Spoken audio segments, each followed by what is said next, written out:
Estamos de volta com o nosso programa através da TV Mundo Maior, Mediunidade, hoje estudando este tema que é tão empolgante, tão interessante, de intercâmbio com o mundo espiritual ou do mundo espiritual conosco, não é? Aqui os encarnados.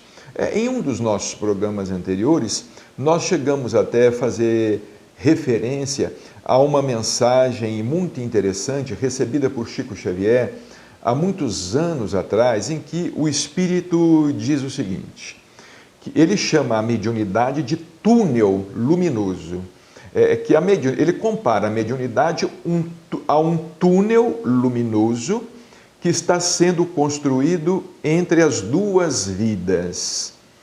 E interessante que ele diz que este espírito diz que os espíritos, eles cavam de lá para cá, e nós, os homens, os médiuns, os estudiosos, estamos cavando daqui para lá. Vejamos que imagem magnífica, não é? Porque foi justamente isto o que ocorreu, o que aconteceu desde os primórdios da mediunidade, e o que anda acontecendo até os dias atuais, não é? A mediunidade, de fato, é um túnel luminoso. Todos nós conhecemos, sabemos o que é um túnel. Inclusive, alguns estudiosos dos casos de experiência de quase morte, eles nos relatam que o espírito, quando atravessa de uma dimensão para outra, ele atravessa como se fosse por um túnel, né? É como se fosse por um túnel, atravessando de uma dimensão para outra. André Luiz se refere a isso, chamando esse túnel de caminhos de luz ou saídas de luz. É muito interessante esta visão da mediunidade como sendo um túnel luminoso que está sendo cavado, está sendo construído. Aliás, é o termo que o Espírito utiliza, através de Chico Xavier. Esse intercâmbio precisa ser construído, não é? Ele existe, ele precisa ser construído. Como nós construímos uma ponte, ligando uma margem a outra margem, um lado do rio a outro lado, um lado do abismo a outro lado. E nós estávamos aqui falando que Allan Kardec e os amigos, isso foi antes de Allan Kardec, mas também com Kardec, porque Kardec, a partir de 1854, ele já começou a estudar os fenômenos, não é? Conceberam essa cestinha de vime, não é?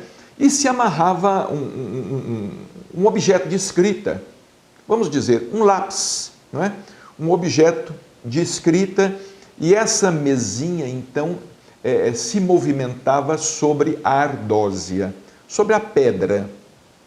Antigamente não existia assim tanta facilidade para papel, para caderno, né?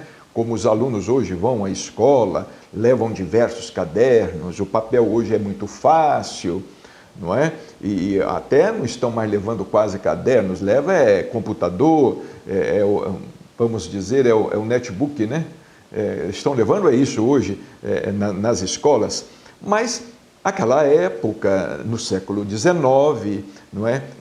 As crianças escreviam sob ardósia. Era uma espécie de pequenos quadros negros, não é? Pequenos quadros negros, em que deslizava ali o material de escrita, o lápis, né? Que nós conhecemos como giz, que ia deslizando e escrevendo. É interessante que Kardec fala a respeito disso, porque esta mesinha, que as médiuns impunham as mãos sobre a cestinha. Inclusive, nós queremos fazer aqui uma observação interessante. A primeira edição de O Livro dos Espíritos, a primeira edição, que surgiu no dia 18 de abril de 1857, tinha só 501 perguntas e 501 respostas dos espíritos, claro, com as observações, com os textos escritos por Allan Kardec.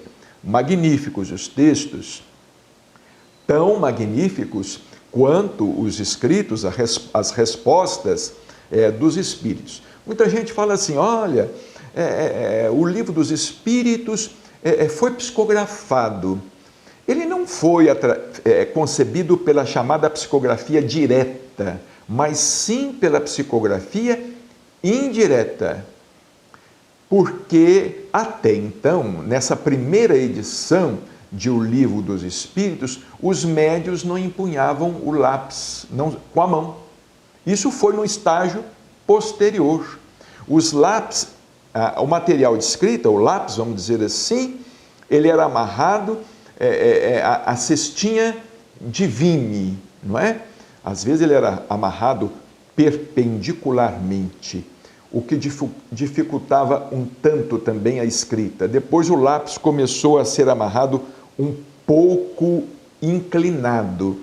E Kardec nos fala, os estudiosos, os biógrafos da época, os historiadores da época, que mesmo essa escrita com a cestinha de vime era muito difícil, porque a cestinha só descrevia movimentos circulares. Vocês devem estar acompanhando a minha mão. A cestinha só fazia isto. Escrevia tudo de maneira circular. Então, por exemplo, quando terminava um pequeno texto, uma pequena frase de escrever, para se ler tinha que se girar o papel.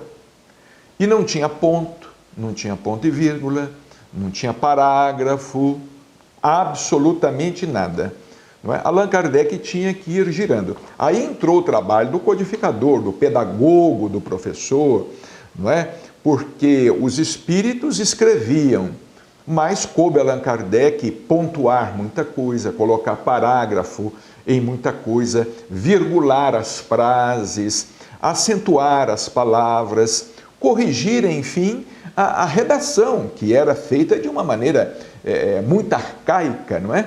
Quase uma psicografia na pedra, como disse Chico Xavier no programa Pinga Fogo, né? Quando os espíritos escreveram na pedra os 10 mandamentos. Foi mais ou menos assim. Assim como os espíritos grafaram a fogo na pedra, não é? Lá no Monte Sinai, os 10 mandamentos, lá na França os espíritos escreveram na pedra também, através da escrita, vamos dizer, indireta, da psicografia indireta. Mas no nosso último bloco deste programa, nós vamos falar como foi que isto evoluiu para a psicografia propriamente dita.